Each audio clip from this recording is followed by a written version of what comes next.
What's going on today, guys? Welcome back to the channel. On today's episodes of Breakdowns with Brian, we are going to be going over my rear view camera, giving you a couple shots of it, see how I installed it, and which one that I would prefer over this one here.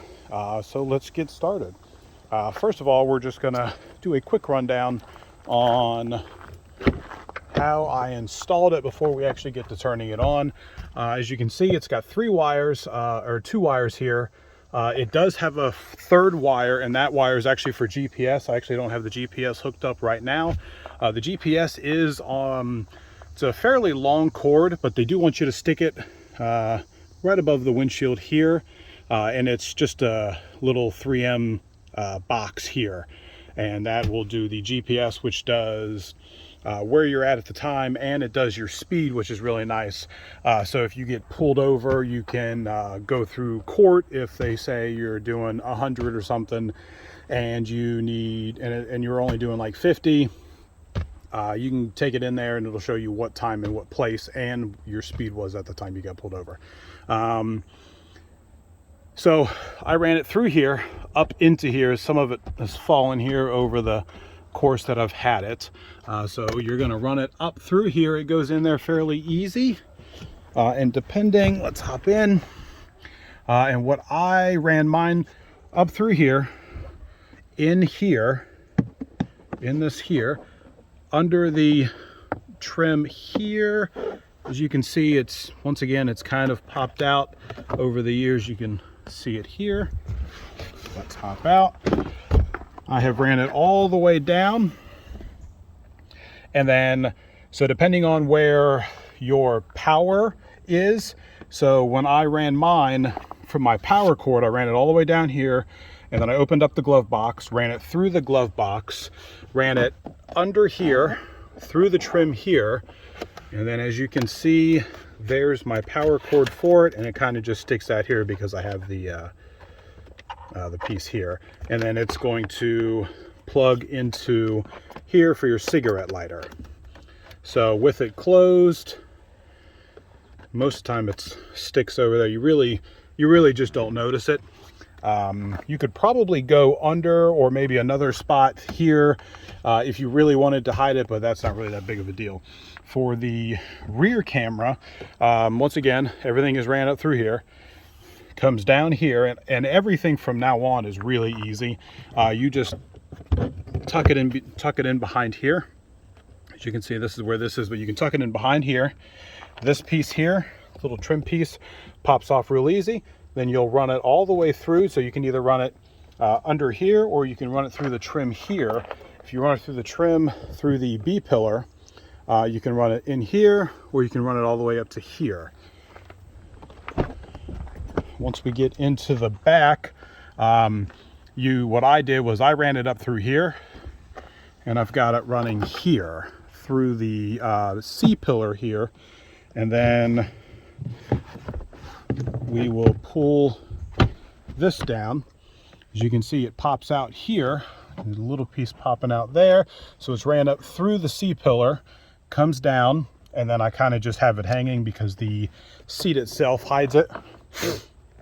Now with that, it does have a bunch of extra. So I probably have a good 10-foot extra, just so if you have like an Expedition or Explorer or something big like that, you can run it the same way. Now I will go on the other side and we'll show you what the camera looks like for the rear. Now the front camera, since we are here, the front camera is actually going to be, I don't know if you're going to be able to see it because of the trees and the glare. Front camera is actually right there, and we'll get to that in a second. So for this particular one, I am not going to put the link in the description for this one because I don't really like this one. This one here is really for like a Jeep. When you look online, it has it mounted on the back of the Jeep for the spare tire. So this one here actually hangs up upside down because there's no way to reverse the camera from in there, from the instrument panel. We'll get to that in a second. So what what I did is it does come with adhesive tape, but just the way that it is mounted,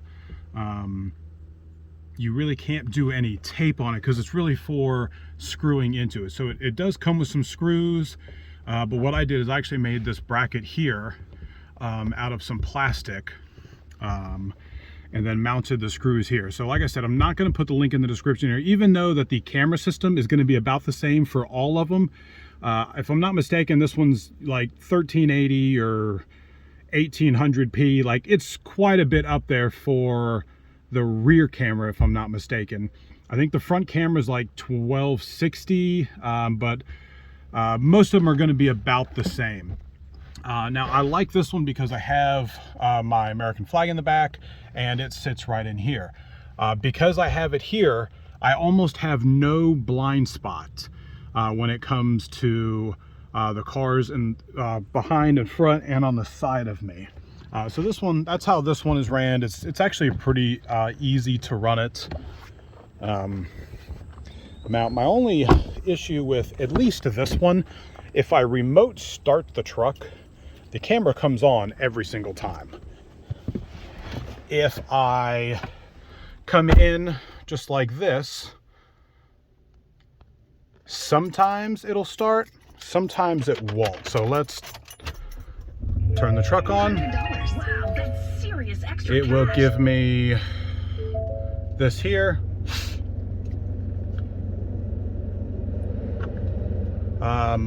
You're not going to see it too well from camera to camera, but the front camera is right here, as you can see there. I believe that one is, I think that's the smaller one as far as frame.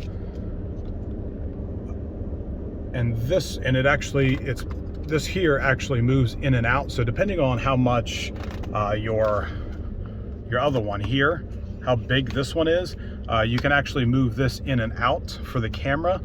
So as you can see, so it doesn't hit the original mirror here. If you turn it off, it is actually just glass, so it will mirror the older one that's in there.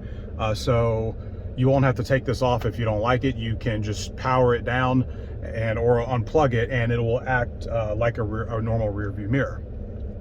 Now it doesn't, yeah, that looks a little bit better as far as focus. The time, unfortunately, doesn't really do much good. It almost seems it's like 2 minutes fast about every 2 weeks. So right now, as you can see, I've got 547 and I got 555 here. So over probably 2 or 3 months, you got to change it. But like I said, I'm not going to show you guys which one this is. I'll actually put a link in the description for this one, so you guys don't buy that one. How about that one? And then I'll put down a couple recommendations that I have, and they're all just one size fit all as well. This one, I like this one originally because it's all voice activated. The voice activation on it is a little weird as far as what they want you to say. So this is the view, and we'll get to that in a second. This is the view from the back. It is a really good camera. As far as the night shots that they have on, like if you go on Amazon, you can scroll through the photos. So the night shots aren't that great. They make it seem a lot better than what it really is. It is decent, but it's not what they seem when you can see some of the rain shots on the photos that they have. The rain shots are like that in the photo, only at certain times in the day. So overall, I mean, I'll give this one here like a 5. Some of the other ones that I've seen, I'll give like a 7 or an 8. But we'll get into what this one is here. So this one, you can just press, what is it? Here, and then it'll give you everything that you've got. So your resolution, which is 4K, your video length, your sensors on it, so you can, you can record your audio, your G sensor, which is if like you're in a parking lot or something and somebody hits you, it'll automatically turn on and start recording. You have parking guard, time lapse, you can put in your license plate, you can do screensaver, auto power off and on, as far as when you get in and out of the car, so it doesn't stay on all the time. Your frequency, which is 60 hertz, volume, you got your reverse rear. Now that's what I was talking about when I said that you can't, the camera itself has to be upside down. When you hit the reverse rear, what that's gonna do, we'll go back to it, and we'll go to the reverse rear. What it does is it just flips it. So now my wife's Explorer is gonna be on this side, the stairs are gonna be on that side. That's what that means. But there's no flip around.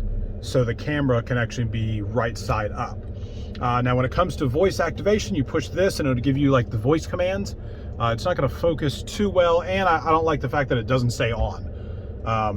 But if you wanted to see front camera, you would say show front camera. Okay. It tells you okay, and then it'll tell you what it's looking at. It's a little moved since I've moved it a little bit. Now the front camera is pretty nice.